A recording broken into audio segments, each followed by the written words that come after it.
Milky తీ కొంచెం.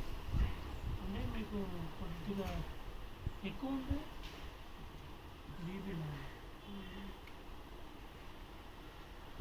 అంటే మీరు సహజంగా ఏం తింటూ ఉంటారండి? అది భోజనం అండి మామూలుగా తింటానండి.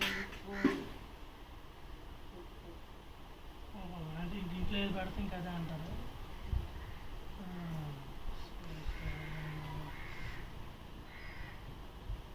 అంటే ఏం లేదు, కొద్దిగా మీకు షుగర్ కూడా ఉన్నాను కదా, అది దృష్టిలో పెట్టుకుని కొద్దిగా మీరు కూడా చూస్తూ ఉండండి. అంటే అది ఈ షుగర్ వల్ల వచ్చిన బా బాధ ఏంటంటే మీరు ఏ ఫుడ్ నార్మల్గా అంటే ఏ ఆహారం ఇదేంటే కొద్దిగా ఎప్పుడన్నా మనకి ఇష్టమైంది ఏదైనా తిన్నామని అనుకునే మీరు ప్రయత్నించినా సరే షుగర్ పెరిగిపోతే బీపీ పెరిగిపోతుంది. అందుకనే ఒక్కసారి ఇది మనకు వచ్చిన తర్వాత చాలా జాగ్రత్తగా ఉంటుంది. కానీ పర్లేదులేండి, దేవుడి కృపలో మీరు కొద్దిగా మీ పనులు మీరు చేసుకుంటే బాగానే ఉన్నారు. ఇబ్బందులు ఏమన్నా కాకపోతే ఏం లేదులేండి, మరీ అసలు ఇక్కడ ఎలా ఉంది మొత్తం చూసి మరీ ఇబ్బంది కనిపిస్తే టాబ్లెట్లు రాసేద్దామని అనుకున్నాను. పనిచేస్తూనే ఉన్నారుగా పొద్దున కూడా. క్షమించండి, మీ పేరు? అమ్మమ్మ. వల్లి పద్మ గారు అమ్మని. మీ పేరు అంటే ఏం లేదు, నేను రిపోర్ట్లో లక్ష్మీ గారు అని ఉంది, ఆమె ఎవరు అనుకుంటున్నాను. అర్థమవుదని అలా రాస్తారు.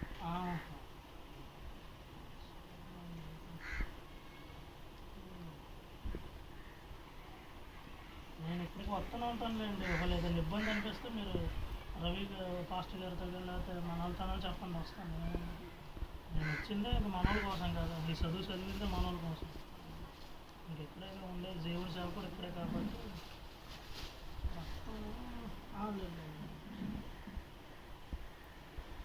మొత్తం కూడా మోస్తరుగా పడలేదు కానీ తక్కువే ఉంది.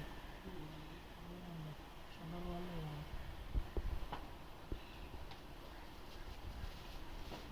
అంటే 3 పూటలు వాడుతున్నారండి లేదా 2 పూటల టాబ్లెట్లు? మధ్యాహ్నం లేదా రాత్రి పగల? మధ్యాహ్నం. బాగా ఎక్కువ టాబ్లెట్లు ఇచ్చాడండి, లేకపోతే 5-6 రకాలు ఇచ్చాడా, లేకపోతే 1-2 అలా ఇచ్చాడా? రాత్రి సాయంత్రం అంతే.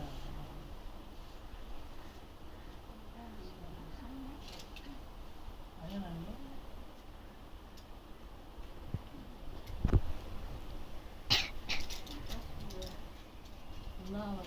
ఇది షుగర్ టాబ్లెట్లు మొత్తం మీయేనా? ఇది షుగర్.